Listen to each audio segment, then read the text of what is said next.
श्री गणेशाय नमः। नीलांबुज श्यामल कोमलांगम सीता समारोह पितमाम भागम पाणो महासायक चारुचापम नमामि नामम रघुवंशनाथम। प्रहलाद नारद पराशर पुंडरीक व्यासाम्बरीश शुक शौनक भीष्म दालभ्यान रुक्मांग दार्जुन वशिष्ठ विभीषण आदीन पुण्यानिमान परम भागवतान स्मरामि। शुरू करते हैं। इस वीडियो में हम लोग 133वां छप्पर पढ़ेंगे श्री भक्तमाल का, जिसमें हम लोग श्री बनवारी दास जी के बारे में पढ़ेंगे। तो सबसे पहले छप्पर पढ़ेंगे, फिर उसका भावार्थ और फिर जो दृष्टांत इसमें दिया है। इसमें प्रियादास जी के कवित नहीं दिए हैं। शुरू करते हैं। रसिक रंगीलो भजन पुंज सुठी बनवारी श्याम को, बात कवित बड़ चतुर चोख चौकस अति जाने, सारा सार विवेक परम हंसनि परवाने, सदाचार संतोष भूत सबको हितकारी, आरज गुण तन अमित भक्ति दश धारत धारी, दर्शन पुनीत आशय उदार आलाप रुचिर सुख धाम को, रसिक रंगीलो भजन पुंज सुठी बनवारी श्याम को। इसका अर्थ पढ़ेंगे क्या होता है। जैसे लिखा है, श्री बनवारी दास जी भगवान श्याम सुंदर के बड़े अनुरागी, रसिक एवं सुंदर भजनानंदी संत थे। भगवत संबंधी कथा वार्ता एवं काव्य रचना में परम चतुर थे। साधन भजन में सर्वदा सावधान रहते थे। आप श्रेष्ठ सदाचारी और संतोषी थे तथा प्राणी मात्र के हितकारी थे। आप में सभी श्रेष्ठ गुण विद्यमान थे। प्रेमा भक्ति के आचरण की आपने प्रतिज्ञा ले रखी थी। आपका दर्शन परम पवित्र और उद्देश्य उदार था। आपका वार्तालाप परम मनोहर एवं सुखदायक था। बात कवित बड़ चतुर, जैसे यहाँ पे लिखा है छप्पे की दूसरी लाइन में, वैसे पहली लाइन ही होती है। जो अंतिम लाइन होती है उसको, अंतिम पंक्ति को सबसे प्रथम पढ़ा जाता है, गाया जाता है। ठीक है, तो सबसे प्रथम जो है पंक्ति उसमें लिखा है बात कवित बड़ चतुर। बात कवित बड़ चतुर, इसका अर्थ क्या है? इसके लिए लिखा है वाणी की प्रशंसा तभी होती है जब वह मधुर, सत्य और सभी के हित की हो। तो जैसे हम लोग ने पिछली वीडियो में भी पढ़ा था वाणी के लिए,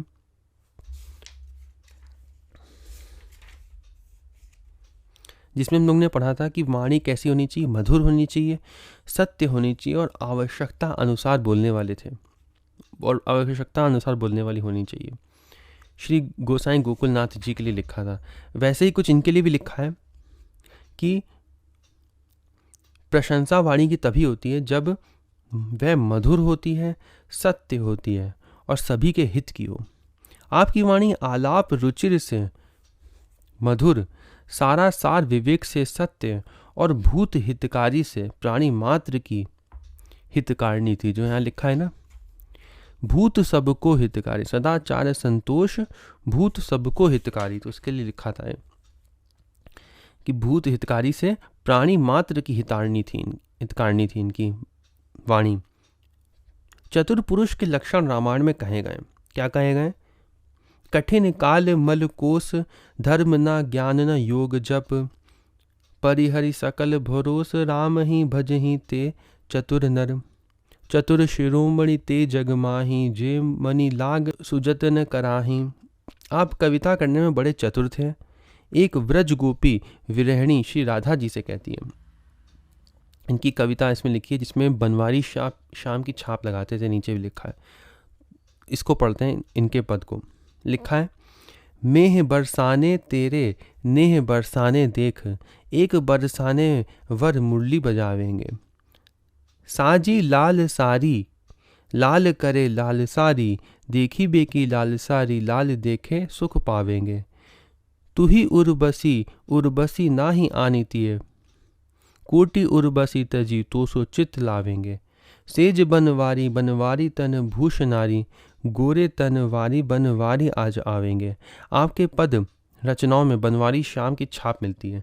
बसी उर जोरी जुगल अनूप, श्यामा श्याम सहज रस सागर, उलझत सुभग स्वरूप, राजत गौर किशोर श्याम दू, दामिनी घन दुति देत, चितवत रहत सकल चित कलमश, करत छिने अनुरूप, श्री हरि व्यास चरण रज, रंजित मंजित करी मन नैन, बसी वृंदावन वंशी वट, ढरी ढरी कालिंदी कूल, यह वनवारी श्याम सुखद अति भाग सुभाग बन्यो। अनत चलन चित चहत न कबहूँ, चाहत हूँ भल भूप। भगवत कथा एवं उपदेशों में सत्य, सुखप्रद और हितकारी बात करने वाला श्रेष्ठ चतुर माना जाता है। कीरति को मूल एक रैन दिन दान देबो, धर्म को मूल एक साधु पहचानबो। बूढ़बे को मूल एक ऊंचो मन राखी बोई, जानिबे को मूल एक भली बात जानेबो। व्याधि मूल भोजन, उपाधि मूल हास्य जानो, दारिद्र को मूल एक आरस बखानेबो। हारिबे को मूल एक आतुरी है रन मांझे, चातुरी को मूल एक बात कही जानिबो। बातन हाथी पाइए, बातन हाथ पाई, बातन सो विष उतरे, बातन विष हुए जाए। अब जो वाणी की चतुरता के लिए और वाणी से कैसे हम बच भी सकते हैं, उसके लिए 3 दृष्टांत यहाँ पे दिए हुए हैं, जिसको हम इनके चरित्र समाप्त होने के पश्चात पढ़ेंगे। तो इतना सा अंत में दिया हुआ है विशेष चरित्र, उसको पढ़ लेते हैं। उसके बाद हम लोग जो इसमें 3 या 4 दृष्टांत जो दिए हुए हैं उसको पढ़ेंगे। विशेष चरित्र में लिखा है कि एक बार एक सत्संगी आपकी परीक्षा लेने के लिए आपके पास में आया और पूछा, मेरी मृत्यु कब होगी? श्री बनवारी दास जी ध्यान से देखकर बोले, तुम्हारे गुरुदेव ने तुमसे जो बात कही है वह सत्य है। तुम्हारी आयु अब केवल 1 मास की है, अतः अपने कल्याण के लिए प्रयत्न करो। सत्य बात सुनकर बहुत प्रसन्न हुआ और आपकी चरण शरण ग्रहण की। अब दृष्टांत जो उसमें दिए हुए हैं कुछ कहानियों के आधार पर, उसको पढ़ लेते हैं। इतने आवश्यक नहीं है, लेकिन फिर भी हम लोग जल्दी जल्दी पढ़ लेते हैं, इसमें दिया है तो सबसे पहला दृष्टांत दिया है। दृष्टांत का इनके बारे में नहीं है, ठीक है, श्री बनवारी दास जी के बारे में। ये दूसरी कहानी से आधारित है, जिससे हमको ये मालूम पड़ेगा कि कैसे वाणी की चतुरता क्या होती है, ये पता चलेगा आपको, ठीक है। शुरू करते हैं। लिखा है, एक दिन प्रातःकाल बादशाह ने सर्वप्रथम एक फकीर को देखा। फकीर ने बादशाह को देखा। तत्पश्चात दोपहर के समय भोजन आने पर बादशाह की थाली में छिपकली गिर गई, जिससे अरुचि होने पर दिन भर भोजन नहीं किया। बादशाह ने सोचा कि उस फकीर का सुबह मुंह देखने से ऐसा हुआ, इसलिए उसे प्राणदंड देना चाहिए। सिपाहियों को बुलवाकर आदेश दिया कि उस फकीर को हाथी के पैरों के नीचे कुचलवा दिया जाए। सिपाहियों ने फकीर को राजाज्ञा सुना दी। फकीर ने कहा, मैं बादशाह से अंतिम समय में मिलना चाहता हूँ। सेवकों ने फकीर को राजा के सामने हाजिर कर दिया। फकीर ने कहा, मेरा मुख देखने से आपको भूखा रहना पड़ा, लेकिन आपके मुख देखने से तो मेरी मृत्यु ही हो रही है। इसलिए उचित न्याय किया जाए कि किसका मुख दर्शन ज़्यादा निकृष्ट है। तो आप समझ ही गए होंगे इसका अर्थ। आगे बढ़ते हैं। युक्त बात सुनकर बादशाह ने खुश होकर उस फकीर को हाथी में बैठाकर राजकीय सम्मान के साथ विदा किया। बात बनाने से हाथी मिला, अन्यथा हाथी के पैरों से मृत्यु मिलती। पुनः एक और दृष्टांत दिया हुआ है कि बीरबल ने बादशाह की शहजादी का खूब स्वागत किया और बाद में भोजन के समय कह दिया कि थोड़ा सा और खा लीजिए, तुम्हारे खसम पति का क्या बिगड़ेगा। इतने में शहजादी नाराज हो गई और बादशाह से शिकायत कर दिया। बाद में बीरबल ने बादशाह को समझाया, बात बिडारे भूत को, बात बचावे प्राण, बात बड़ी भगवान से, कहियो हंस आख्यान। एक और दृष्टांत दिया है, एक और कहानी दी है बातों के ऊपर। तो दी हुई है कि एक बार एक वणिक को जंगल में भूतों ने घेर लिया और बोले, बालू को तोलो। सेठ ने तौलते समय सर्वप्रथम गिनती राम राम से प्रारंभ की, जिससे भूत सब डरकर दूर खड़े रहे। दूसरी तीसरी गिनती का नाम नहीं लिया। बात बन गई। अतः प्रातःकाल होने पर वणिक अपने घर कुशलतापूर्वक चला गया। पुनः एक और दृष्टांत दिया हुआ है। मस्जिद के पास एक महात्मा की कुटी थी। मस्जिद की ईंटें टूटी जानकर लोगों ने मस्जिद तोड़ने का आरोप महात्मा पर लगा दिया, जिससे बादशाह ने मौत की सजा देने का आदेश दे दिया। महात्मा ने जाकर बादशाह से कहा, मनुष्य के द्वारा निर्मित मस्जिद की ईंटें टूटने पर मौत की सजा दी जा रही है, तो मनुष्य उस ईश्वर के द्वारा निर्मित किया गया है, उसको मारने पर कितना अपराध होगा। तो उसने कहा कि तुमने मस्जिद जो मनुष्य ने बनाई थी वो तोड़ने के आरोप में तुमने मुझे करा, लेकिन जो मनुष्य शरीर है वो तो ईश्वर ने बनाया है और तुम उसको ही तोड़ने जा रहे हो, तो वो कितना बड़ा अपराध होगा। फिर आपको कौन सी सजा मिलनी चाहिए? महात्मा के वचन सुनकर बादशाह बहुत प्रभावित हुआ और बोला, आपने मुझे महज अपराध से बचा लिया। हंस आख्यान पृष्ठ 28 में देखिए बात बनाने की चतुरता। और आगे दी हुई है, जैसे एक बार ओरछा के श्री केशव कवि रसिक प्रिया नामक ग्रंथ को ओरछा नरेश को समर्पित किया। राजा ने प्रसन्न होकर 1,00,000 रुपया और एक हाथी पुरस्कार के रूप में दिया। राजा ने कवि से संतुष्टि की बात पूछी। कवि ने कहा, अपने संतोष और आपके सत्कार से मैं प्रसन्न हूँ, लेकिन मेरी एक एक बात का 1,00,000 रुपया और एक हाथी मिलता है। इस ग्रंथ में न जाने कितनी बातें लिखी हैं। प्रमाणित करने के लिए श्री केशव कवि दिल्ली में बादशाह से मिलने के लिए गए और एक बागीचे में रुककर संदेशा भिजवा दिया। बीरबल जब बुलाने के लिए बाग में पहुंचे तो कवि बीरबल की तरफ पीठ करके खड़े हो गए। बीरबल ने पूछा, आपने ऐसा क्यों किया? कवि ने कहा, मैंने सुना था कि बीरबल के दर्शन से दरिद्रता दूर हो जाती है। मैं पीछे मुड़कर यही देख रहा था कि दरिद्रता भगी कि नहीं। बीरबल बहुत प्रसन्न हो गया और राज दरबार में जाने पर भेंट के रूप में 1,00,000 रुपया और एक हाथी कवि को दिया था। यह बात बनाने की चतुरता है। पुनः एक और दृष्टांत दिया हुआ है। अकबर बादशाह के दरबार में एक पंडित जी गए। बादशाह ने पूछा, आप क्या पढ़े हो? पंडित जी ने कहा कि मैं सब कुछ जानता हूँ। बादशाह ने पूछा, सारे शरीर में रोए बाल हैं लेकिन हथेली में क्यों नहीं है? पंडित ने कहा, दान देते देते आपकी हथेली में बाल नहीं जमे। बादशाह ने पुनः पूछा, दूसरे की हथेली में रोम क्यों नहीं है? पंडित जी ने कहा, ईर्ष्यावश हाथ मलते मलते। पुनः प्रश्न किया कि तुम्हारी हथेली में रोम क्यों नहीं है? पंडित जी ने कहा, दान लेते लेते। यह सुनकर बादशाह बहुत प्रसन्न हो गया और खूब पुरस्कार दिया। कहावत है, कागा काको धन हरे, कोयल काको दे, मीठी बानी बोल के जग अपनों करी ले। तो इतने दृष्टांत जितने इसमें दिए थे वहीं पे पूरे होते हैं। अब हम लोग अगले भक्त के बारे में पढ़ेंगे जो है श्री नारायण मिश्र जी। 56-134। भागवत भली विधि कथन को धनी जननी एके जनियो, नाम नारायण मिश्र वंश नवलाजु उजागर, भक्तन की अति भीर भक्ति दशधा को आगर, आगम निगम पुराण सार शास्त्रनी सब देखे, सुर गुरु शुक सन कादि व्यास नारद जु बिसेखे, सुधा बोध मुख सुर धुनि जस वितान जग में तनियो, भागवत भली विधि कथन को धनी जननी एके जनियो। नवल वंश में जन्म लेकर श्री नारायण मिश्र जी ने अपनी सुंदर कीर्ति से उसे प्रसिद्ध किया। आप भक्त सेवी एवं कथामृत पान कराते थे, अतः आपके यहाँ भक्तों की बड़ी भारी भीड़ लगी रहती थी। 10 प्रकार की भक्ति के आप निधान थे।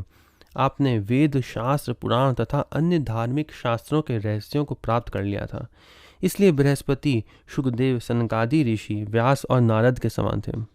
आपके श्रीमुख से श्रोताओं को ज्ञान देने वाली परम मधुर अमृत सरीखी वाणी श्री गंगा जी के समान निकलती थी। आपका सुयश वितान सारे संसार में फैला हुआ था। श्री नारायण दास जी मिश्र की माता को धन्यवाद है। जो लिखा है पहला, भागवत भली विधि कथन को धनी जननी एके जनियो, ये उसी का भावार्थ लिखा है कि श्री नारायण दास जी मिश्र की माता को धन्यवाद है जिन्होंने श्रीमद् भागवत के परम श्रेष्ठ वक्ता को जन्म दिया। तो जिन्होंने श्रीमद् भागवत पढ़ी है और उसके पश्चात श्री भक्तवान पढ़ रहे हैं वो जानते होंगे कि भागवत की क्या महिमा है। सबसे पहले रामचरितमानस पढ़नी है, संतों ने कहा है, फिर श्रीमद् भागवत और फिर श्री भक्तमाल और फिर रसिक ग्रंथ। तो ये भागवत के पश्चात भक्तमाल पढ़ते हैं। इसके बाद इसमें श्रीमद् भागवत का कुछ महत्व दिया हुआ है, उसको पढ़ लेते हैं। जैसे लिखा है, भागवत भली विधि कथन को।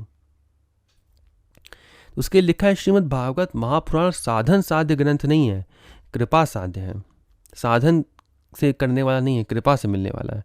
भगवान श्री कृष्ण का साक्षात विग्रह श्रीमद् भागवत है। इसका अर्थ क्या है, ये जिन्होंने भागवत पढ़ी वह तो जानते ही हैं। और शॉर्ट में मैं बता दूं, ये 11वें स्कंद में भी दिया हुआ है श्रीमद् भागवत के कि श्री कृष्ण भगवान जो थे वह भागवत में चले गए थे। जब प्रस्थान कर रहे थे। तो आगे पढ़ते हैं। लिखा है, भगवान श्री कृष्ण का साक्षात विग्रह श्रीमद् भागवत है। स्वयं वैष्णव भक्त बनकर तथा भक्त का आश्रय लेकर महापुराण की कृपा से उसका तत्व जाना जा सकता है। तो स्वयं वैष्णव बनकर और भक्त का आश्रय लेकर, किसी भक्त का आश्रय लेकर महापुराण की कृपा से उसका तत्व जाना जा सकता है, और बिना भक्त के आश्रय के नहीं जाना जा सकता। केवल विद्या और टीका टिप्पणियों से नहीं, टीका भी पढ़ लेंगे, विद्या भी कर लेंगे तब भी नहीं, भक्त का आश्रय लेंगे तभी, और स्वयं वैष्णव बनना पड़ेगा, स्वयं भक्ति करनी पड़ेगी, तभी श्रीमद् भागवत समझ सकते हैं, तभी श्रीमद् भागवत खुलता है, उसका रहस्य तभी खुलता है। वेद व्यास जी ने भी जब श्रीमद् भागवत लिखी थी तो नारद जी के चतुश्लोकी भागवत के अनुसार स्वयं भक्ति करी थी, उसके पश्चात उन्होंने श्रीमद् भागवत लिखी थी, इसीलिए ऐसा है। उसमें बहुत गुप्त गुप्त बातें हैं भागवत में। एक गुप्त बात मैं भी बता दूं, मैंने ये बात अपने मन से नहीं कह रहा हूँ, मैंने बात श्री गणेश दास जी महाराज की परमार्थ की पत्र पुष्प में से पढ़ा था कि जो हम लोगों ने गजेंद्र मोक्ष का श्रीमद् भागवत में पढ़ा होगा आपने, जिसमें ग्रह कल्पों तक पैर पकड़े रहता है और गजेंद्र जो हैं वो कल्पों तक पैर को छुड़ाते हैं और फिर भगवान से कमल उठा के प्रार्थना करते हैं, तो विष्णु भगवान तुरंत आते हैं और पहले ग्रह का उद्धार करते हैं और फिर उसके पश्चात गजेंद्र का उद्धार करते हैं। तो उसमें जो कमल उठा के गजेंद्र जो गजेंद्र दिखाता है, भगवान को कृपा करने के लिए प्रार्थना करता है, जो स्तुति करता है, तब जब भगवान आते हैं, वह कमल उसको कहाँ से मिलता है? वह कमल जो है श्रीमती राधा रानी वो कमल उसको देती हैं फेंक के, फिर उनकी कृपा से वो स्तुति कर पाता है। तो हमेशा जब भी भगवान की स्तुति होती है वो पहले श्री राधा रानी ही कृपा करती हैं, उसके बाद होती है। अब ये बात भागवत में सीधे सीधे नहीं लिखी है, लेकिन ये अंदर की बात है। ये मुझे कैसे पता चली? क्योंकि मैं तो संत की वो किताब पढ़ी थी और उनकी ही कृपा से मुझे वो चीज़ पता चली। तो भागवत की चीज़, ऐसी बहुत सारी कथाएं हैं भागवत में जो सीधे सीधे नहीं लिखी हुई हैं, वो गुप्त रूप से लिखी हुई हैं। जो भक्ति का स्वरूप जो बताया गया है भागवत में भी, जिसमें ज्ञान और वैराग्य दो पुत्र बताए गए, और भक्ति वृंदावन में आके जो जवान हो जाती है, वह जो बात लिखी है, वह भक्ति भी श्री राधा रानी रूप है। तो पद पद पे भागवत में राधा रानी हैं और वह छुपी हुई हैं। कई जगह राधा रानी का स्मरण है वहाँ पे, लेकिन वो सीधे सीधे नहीं है, वो गुप्त रूप से है, बहुत गुप्त रूप से है। तो वो सिर्फ भक्त ही बता सकते हैं, भक्त का आश्रय लेंगे तभी पता चलेगा, और स्वयं भी वैष्णव बनना पड़ेगा। केवल विद्या और टीका टिप्पणियों से नहीं होगा, वो तभी खुलेगा भागवत जो है। आगे पढ़ते हैं। लिखा है, तत्ववेता जी ने लिखा है कि वेद से जो कल्प वृक्ष उत्पन्न हुआ है वही श्रीमद् भागवत है। 12 स्कंद ही 12 मोटी डालें हैं, 335 अध्याय छोटी शाखाएं हैं, 18,000 श्लोक सूक्ष्म कलियां हैं और 5,76,000 अक्षर पत्ते हैं। तो भागवत में 12 स्कंद हैं, जिसको इंग्लिश में 12 चैप्टर भी बोल सकते हैं। तो 12 स्कंद हैं, 335 अध्याय हैं, 18,000 श्लोक हैं और 5,76,000 अक्षर हैं। इस प्रकार वेद ब्रह्म बीज से श्रीमद् भागवत प्रकट है। श्री भागवत कथन का उसी को अधिकार है जो स्पष्ट व्याख्या करने में समर्थ है। तो भागवत कथन का अधिकार किसको है? लिखा है, जो स्पष्ट व्याख्या करने में समर्थ है, विवेकी, अत्यंत निष्प्रय हो। निष्प्रय मतलब वैराग्यपूर्ण हो, किसी भी चीज़ में राग ना हो उसको निष्प्रय कहते हैं। तो बिल्कुल वैराग्यपूर्ण हो, विरक्त, विष्णु भक्त ब्राह्मण हो, भगवान में मन लगाकर सोच विचार कर विषय को आद्योपान समझकर अर्थ का अनर्थ नहीं करे, श्री भागवत पुराण के परत्व में पूर्ण विश्वास हो, वही इसका अधिकारी है। सारे लक्षण श्री नारायण मिश्र जी में थे। विशेष चरित्र कुछ दिया है, उसको पढ़ लेते हैं। श्री नारायण मिश्र जी राजस्थान के पाटक ग्राम के निवासी श्री नवल किशोर जी के पुत्र थे, जिन्होंने तीर्थ यात्रा के बाद ब्रज में निवास किया। श्रीमद् भागवत की कथा इनके कुल की संपत्ति थी। श्री नारायण मिश्र जी के पुत्र की साली इनके पास में रहती थी। उसकी बुद्धि खराब थी, इसलिए साधु सेवा को देखकर अपनी बहनोई को बहकाया कि पिताजी सारा धन ऐसे ही बर्बाद कर देंगे, उनके मरने के बाद तुम्हें कुछ भी हाथ नहीं लगेगा। बहकावे में आकर श्री नारायण मिश्र जी को मारने के लिए भोजन में विष दे दिया, लेकिन भगवत अर्पित प्रसाद पाने से कुछ भी नहीं हुआ। तब इन्हें मारने का दूसरा उपाय किया।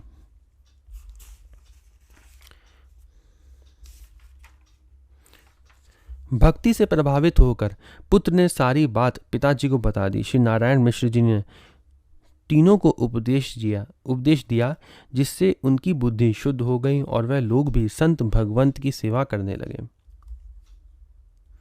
जितना चरित्र इसमें दिया था श्री नारायण मिश्र जी का, वह यहीं समाप्त होता है। अब हम लोग श्री राघव दास जी के बारे में पढ़ेंगे। 135वां छप्पन।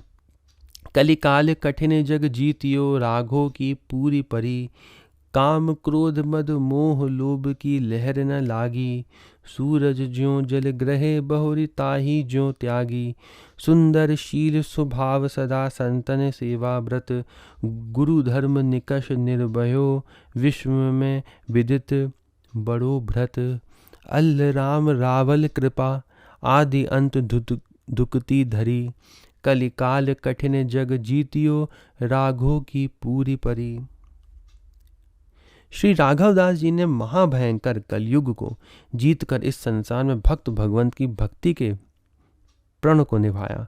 तो महाभयंकर कलयुग जो है उसको जीतकर इन्होंने भक्त भगवंत की भक्ति के प्रण को निभाया। काम क्रोध मद मोह और लोभ की लहरें इनको नहीं छू सकी, तो कलयुग पे विजय प्राप्त कर ली इन्होंने, जो कि असंभव जैसा है भक्त के लिए नहीं, हम लोगों के लिए। जैसे सूर्य अपनी किरणों से जल को खींचते हैं और फिर समय पर उसे विश्व कल्याण के लिए बरसाते हैं, उसी प्रकार आप भी अतिथि साधु सेवा के निमित्त अन्न धन आदि का संग्रह करके फिर उसे सेवा में लगा देते थे, कुछ भी रखते नहीं थे। इसका अर्थ है आपका स्वभाव और आचरण अति उत्तम था। सर्वदा संतों की सेवा करने का दृढ़ नियम आपने अपनाया था। गुरु सेवा रूप धर्म की कसौटी पर आप खरे उतरे। इसी से आप सारे संसार में महान गुरु सेवी गुरु भक्त प्रसिद्ध हुए। श्री अल्ल जी एवं श्री राम रावल जी की कृपा से आदि से अंत तक जीवन भर भक्त भगवंत में अपने मन को लगाए रखा तथा उनके प्रति नम्र रहे। इस प्रकार श्री राघव दास जी की निष्ठा का जीवन भर निर्वाह किया। जैसे यहाँ पे लिखा है कलिकाल कठिन जग जीतियो, राघो की पूरी परी, इसके लिए लिखा है भगवत कृपा से कली नहीं व्यापता है। रघुपति चरण प्रीति अति जाही, काल धर्म नहीं व्यापे ताही। जहाँ रघुपति चरण प्रीति होती है वहाँ काल धर्म मतलब कलयुग धर्म व्यापता नहीं है। पुनः दूसरा हेतु अल्ल राम रावल कृपा, जो लिखा है अल्ल राम रावल कृपा आदि अंत दुखती धरी। गुरुजनों की कृपा से संत भगवंत में चित्त वृत्ति लगी रही, जिससे कली बाधक नहीं हुआ। इससे भी कलियुग का कोई प्रताप नहीं पड़ा। अल्ल राम रावल जो लिखा है यहाँ पे, उसके लिए लिखा है कि श्री अनंतानंद जी के शिष्य अल्ल जी, उनके शिष्य राम रावल जी तथा उनके शिष्य श्री राघव दास जी थे। कुछ विद्वानों के मत से श्री अल्ल राम जी गुरुदेव थे, रावल उनका गोत्र था, तो ऐसा भी कुछ लोग कहते हैं। तो ये इनके शिष्य थे अनंतानंद जी के। कुछ विशेष चरित्र दिया है, उसको पढ़ लेते हैं। आपके उपदेशों से प्रभावित होकर बहुत से नर नारी दर्शनार्थ आते रहते थे। एक क्षत्रिय कुमार ने आकर परीक्षा लेना चाहा कि इनका स्त्रियों में लौकिक प्रेम तो नहीं है। श्री राघवदास जी ने कहा, मैं स्त्री पुरुष में भेद नहीं मानता हूँ। क्षत्रिय कुमार ने कहा, मदिरा की बोतल को दूध मानकर अभेद बुद्धि से क्या पी सकते हैं। राघवदास जी ने भगवान श्री राम को स्मरण किया और बोले, यह मदिरा मेरे लिए दूध ही हो, और वह सचमुच दूध ही हो गया। चमत्कार देखकर क्षत्रिय कुमार भी उपदेश लेकर भक्त बन गया। अंतिम समय जानकर 2 दिन का उत्सव करके संतों के बीच कीर्तन करते हुए शरीर त्याग कर भगवत धाम को गए। कीर्तन करते हुए शरीर को भगवत धाम गए। तो जितना चरित्र राघवदास जी का इसमें दिया हुआ था यहीं पे समाप्त होता है। अगली वीडियो में हम लोग 2 चरित्र पढ़ेंगे, एक तो श्री बावन जी का और एक परशुराम दास जी का, जो बहुत ही अच्छा है। परशुराम दास जी का बहुत थोड़ा सा अधिक है लेकिन बहुत ही अच्छा है, इतना भी अधिक नहीं है वैसे। ठीक है, अगली वीडियो हम लोग पढ़ेंगे फिर यहाँ से 136वां चैप्टर। ओम नमो भगवते वासुदेवाय।